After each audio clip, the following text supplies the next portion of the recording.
Ladies and gentlemen, welcome back to What's Up Sports. My name is What's Up Nick or Nick.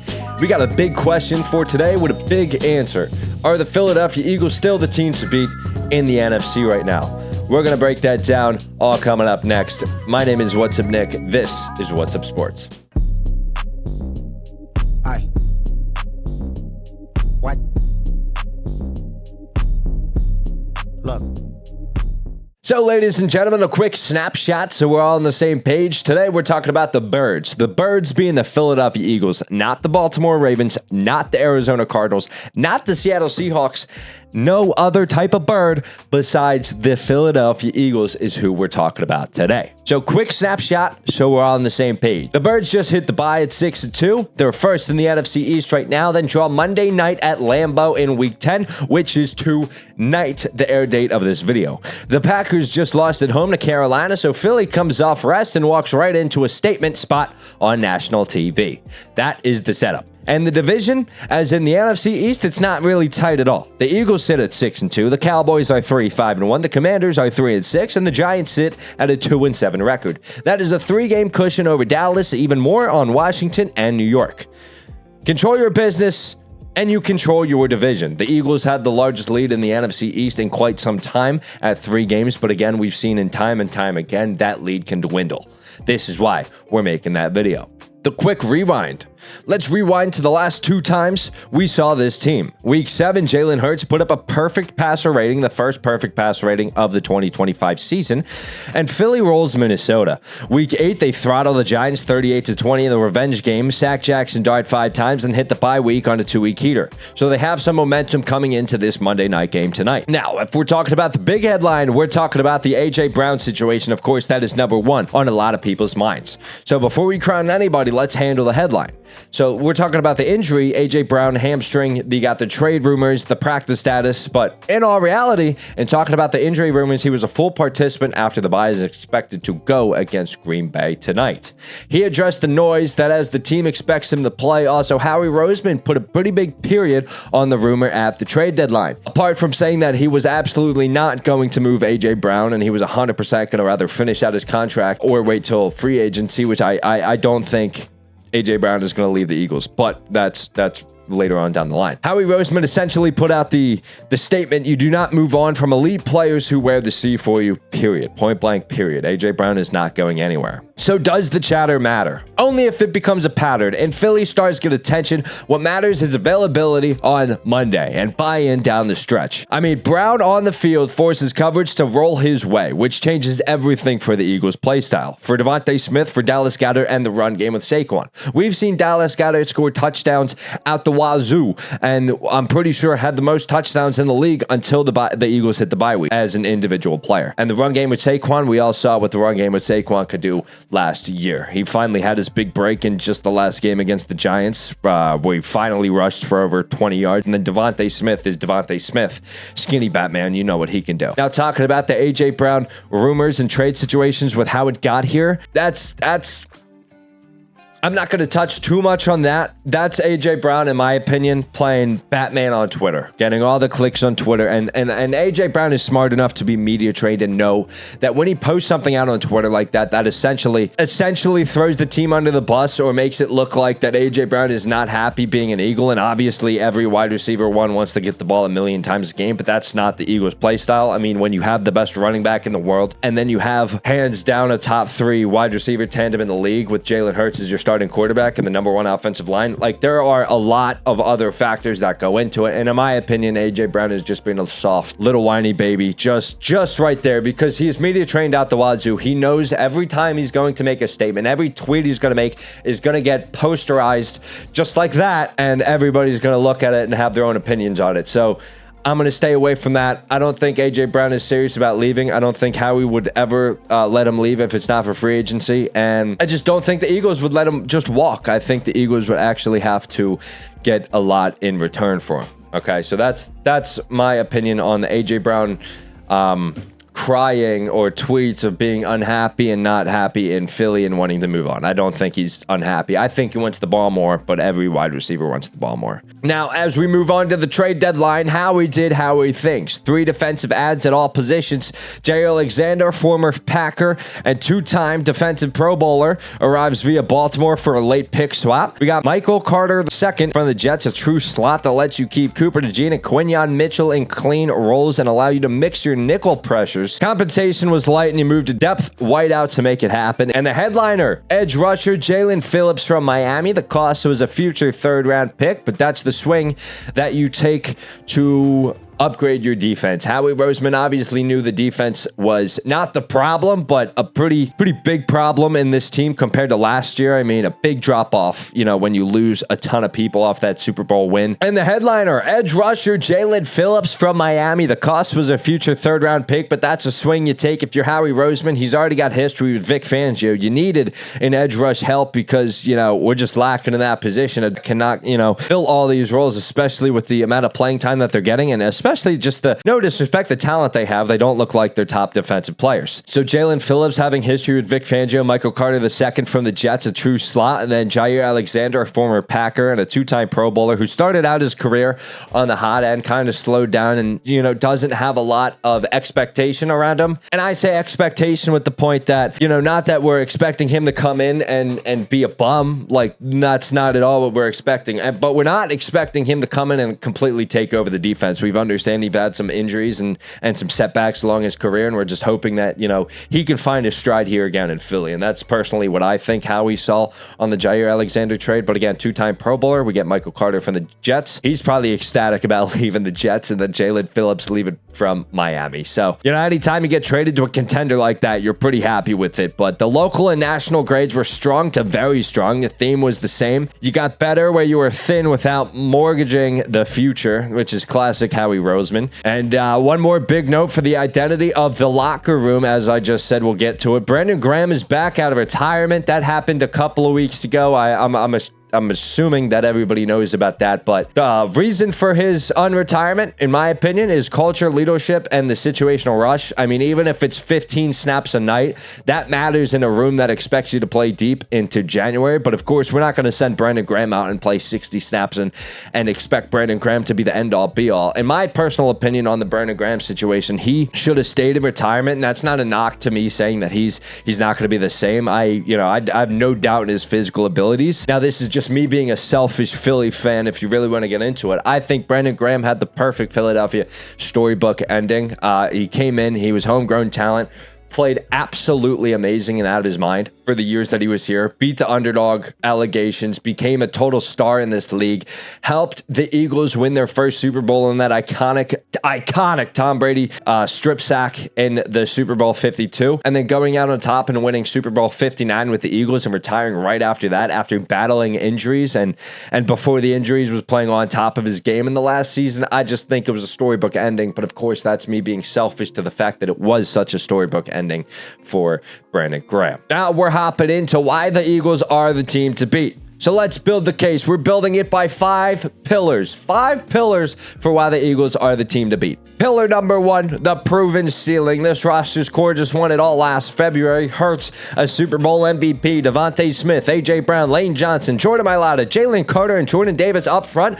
They're all still there. A lot of the key players are still there. And I understand I missed a lot of players. Those are just the core players that you hear a lot in the media. Teams with recent rings, I mean, it includes elite QB play, which we have, and the continuation are the teams you fear in January. And the week 7 to 8 film look like a group rounding back into Super Bowl form. Pillar number 2, we have a top-end offense with room to climb. I mean, points per game for Philadelphia has been trending up into the mid-20s, and that is with stretches where the offense felt very clunky towards the very beginning of the season. Yes, the Eagles went 4-0, and they started off great, at least on the win sheet. It didn't look good. It didn't look clean to get there. It looked like a bunch of escapes, and then you had the collapse against the Giants and the loss against the Broncos. That, in my opinion, woke the Eagles up, and it was needed. I mean, Philly has not had a truly healthy stretch with all of its top pass catchers layered together since early October. I mean, and I feel like that's obvious if you're looking at it. I mean, if Brown is full speed and Smith continues to feast on singles, or vice versa, because we know AJ Brown is a single coverage threat, obviously you unlock your best version. So we're talking about injuries where the Eagles haven't been fully healthy since early October, and that's true, but that can't be the full excuse. But they're back now. So that is why they're trending up. So this Monday night game against Green Bay is going to tell a lot, in my opinion, just where the Eagles stand going into the mid to end point of this season. We just passed the midpoint of the NFL season, so seeing where we can go. Pillar number 3 is the pass rush right now has answers. Early in the year, the sack numbers lagged the talent. Add Phillips and a fresh Brandon Graham to Jalen Carter and Jordan Davis, then tilt a few simulated pressures with Carter the second in the slot. You change your third downs. You change them completely. When Philly beats good teams, it is usually because of the 4-man rush. I mean, look at the Super Bowl, for example, completely different defensive talent, but just that is a prime example of right there. Where the Eagles do the best is when their front 4 on the defense is playing out of their minds. Pillar number 4, the secondary flexibility. Alexander is not his 2020 self. Everybody knows that, but he still closes space and understands leverage. He still knows how to play his position in football. Pair him with rookies or second years like Cooper DeJean, Quinyon Mitchell. Put him in a nickel formation and Fangio can get out of a clean defensive scheme. That matters when you see Stafford, Sam Darnold, or Baker in January. Pillar number 5 is the NFC East is already tilting your way. You are 3 up on Dallas in early November. That is a big swing on the rest, seeding and tiebreakers. They already have the tiebreaker over the Buccaneers, which is why they sit at number 1 right now.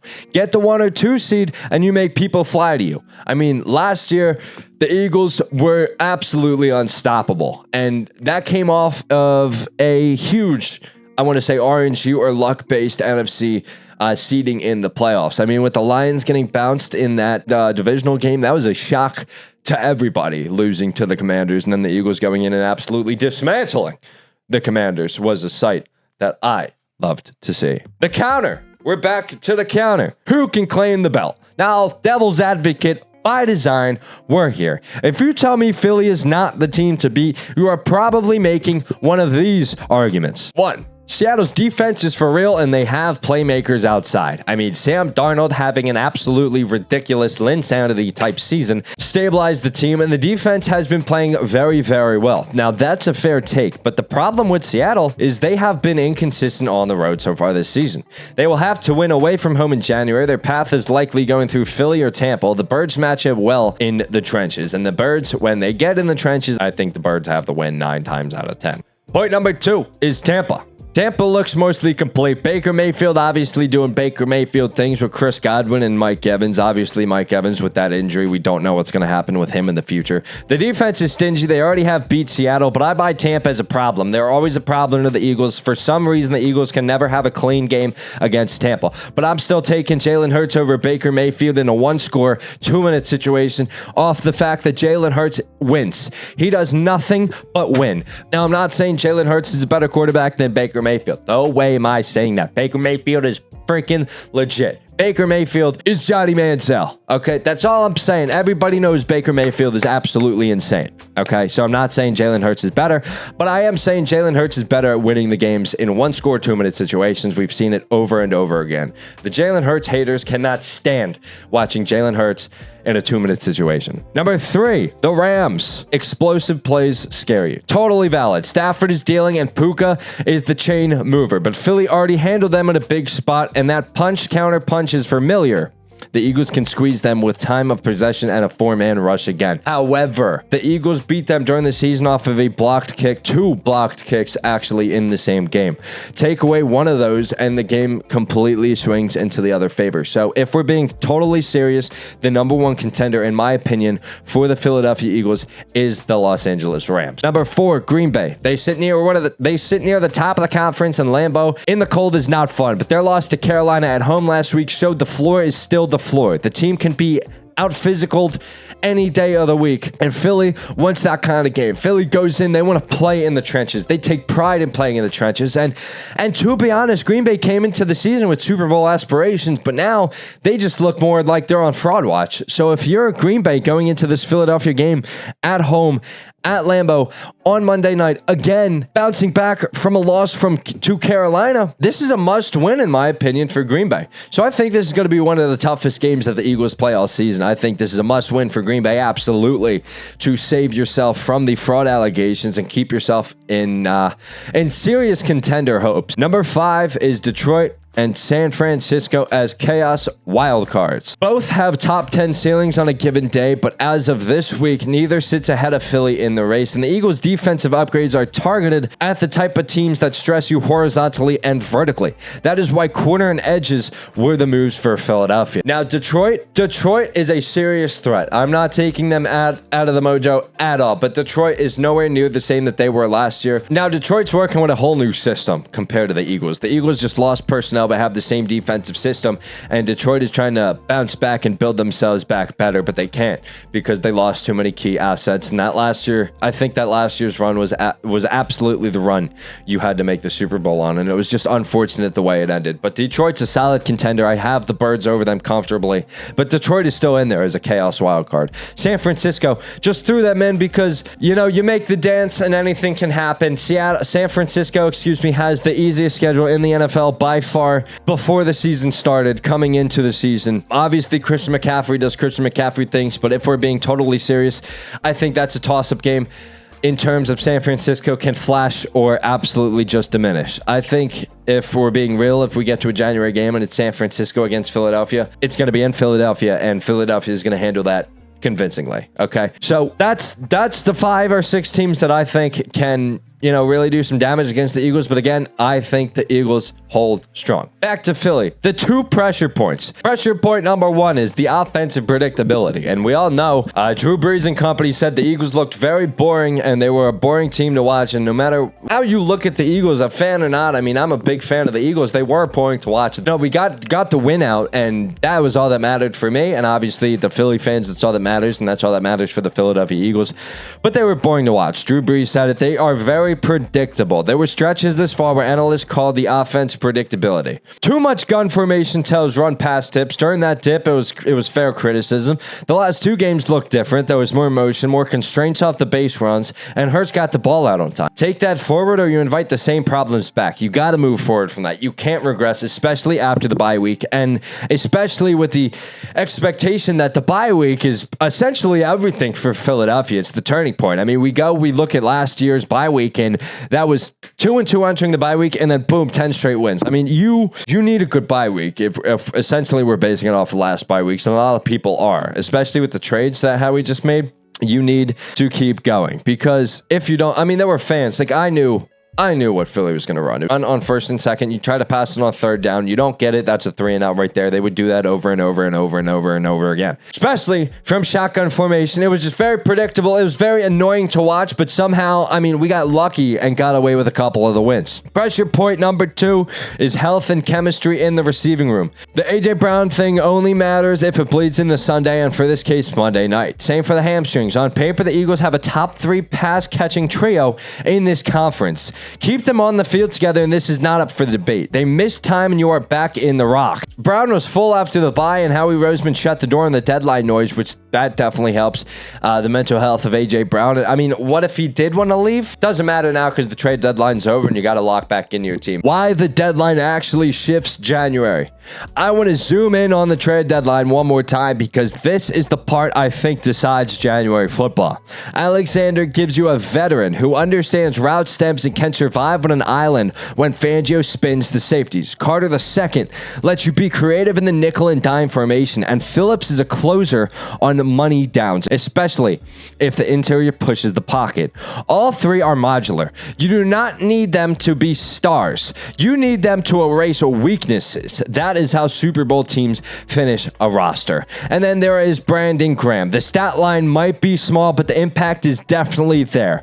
Look at any contender and you will see a voice like Brandon Graham in the locker room that sets the temperature.